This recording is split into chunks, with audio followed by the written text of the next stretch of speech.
Dubai നഗരത്തിന്റെ മുഖം മാറ്റിയ ദുബായ് മെട്രോ 15ാം വാർഷികത്തിന്റെ നിറവിലാണ്. വാർഷികാഘോഷങ്ങൾ കെങ്കേമമാക്കാനുള്ള ഒരുക്കത്തിലാണ് ദുബായ് RTA. 2009 സെപ്റ്റംബർ 9-നാണ് ദുബായ് മെട്രോ ഓടിത്തുടങ്ങുന്നത്. ആഘോഷങ്ങളുടെ ഭാഗമായി കലാപരിപാടികളും സർപ്രൈസ് ഗിഫ്റ്റുകളും ഒക്കെ ഒരുങ്ങുന്നുണ്ട്. എമിറേറ്റ്സ് പോസ്റ്റ് പ്രത്യേക സ്റ്റാമ്പ് ഇറക്കും. സുവനീറായി പ്രത്യേക നോൾ കാർഡും യാത്രക്കാരിൽ എത്തിക്കും.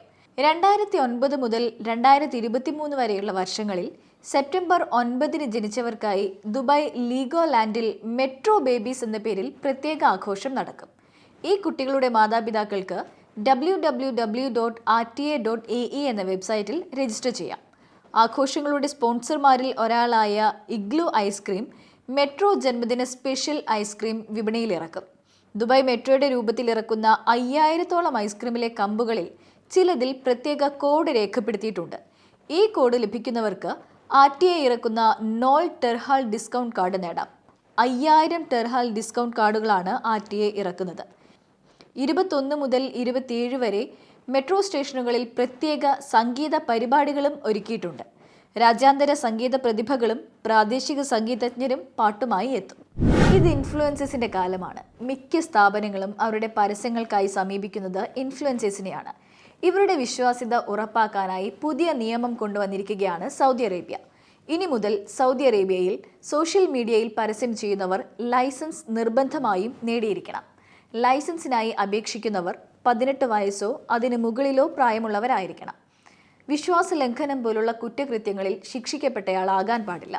അവരുടെ സോഷ്യൽ മീഡിയ അക്കൗണ്ടിൽ നിയന്ത്രണങ്ങൾ ലംഘിക്കുന്ന യാതൊന്നും പോസ്റ്റ് ചെയ്തിട്ടുണ്ടാകാൻ പാടില്ല. ലൈസൻസിനായി അപേക്ഷിക്കുന്നവർക്ക് mawthook.gamr.gov.sa എന്ന വെബ്സൈറ്റ് വഴി ഓൺലൈനായി അപേക്ഷ സമർപ്പിക്കാം. പരസ്യം ചെയ്യുന്നയാൾക്ക് ഉൽപ്പന്നത്തെക്കുറിച്ചുള്ള പൂർണ്ണമായ അറിവും പരിചയവും ഉണ്ടായിരിക്കണം. സൗദിയിലെ മാധ്യമ നിയമങ്ങളും നിയന്ത്രണങ്ങളും ലംഘിക്കുന്നില്ല എന്ന് ഉറപ്പാക്കുകയും വേണം. വാഹന അപകട ഫോട്ടോകൾ പകർത്തുന്നവർക്ക് ജാഗ്രതാ മുന്നറിയിപ്പ് നൽകുകയാണ് ഖത്തർ. വാഹന അപകടത്തിന്റെ ഫോട്ടോകൾ പകർത്തി സോഷ്യൽ മീഡിയയിൽ പങ്കുവച്ച് അത് വൈറലാക്കുന്നവർ അകത്താകും. ഇത്തരം ഫോട്ടോകൾ പകർത്തുന്നത് നിയമവിരുദ്ധമാണ്. തടവും പിഴയുമാണ് ശിക്ഷ ലഭിക്കുക.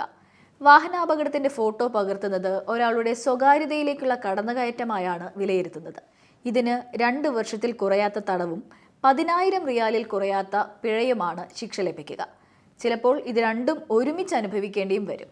ഖത്തർ പീനൽ കോഡ് ആർട്ടിക്കിൾ 333 അനുസരിച്ചാണ് ശിക്ഷ.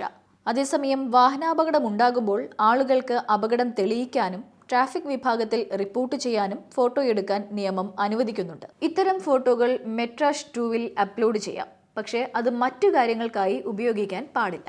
ബിസിനസ് ഇക്കോണമി നിരക്കുകളിൽ നെറ്റ്വർക്കിൽ ഉടനീളം 25% വരെ ഡിസ്കൗണ്ട് ഓഫർ ചെയ്യുകയാണ് ഒമാൻ എയർ. ലോകത്തെ ജനപ്രിയ ഇടങ്ങളിലേക്ക് 31 റിയാൽ മുതലുള്ള ടിക്കറ്റ് വിൽപ്പന സെപ്റ്റംബർ 5 വരെയാണ് നടക്കുക. ഒമാൻ എയറിന്റെ എക്കാലത്തെയും വലിയ ആഗോള വിൽപ്പനയാണ് നടക്കുന്നത്.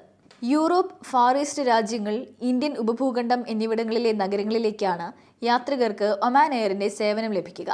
ഒമാൻ എയറിന്റെ website, mobile app, call centre, sales office അല്ലെങ്കിൽ നിയുക്ത ട്രാവൽ ഏജന്റുമാർ എന്നിവർ മുഖേന ബുക്കിംഗ് നടത്താം.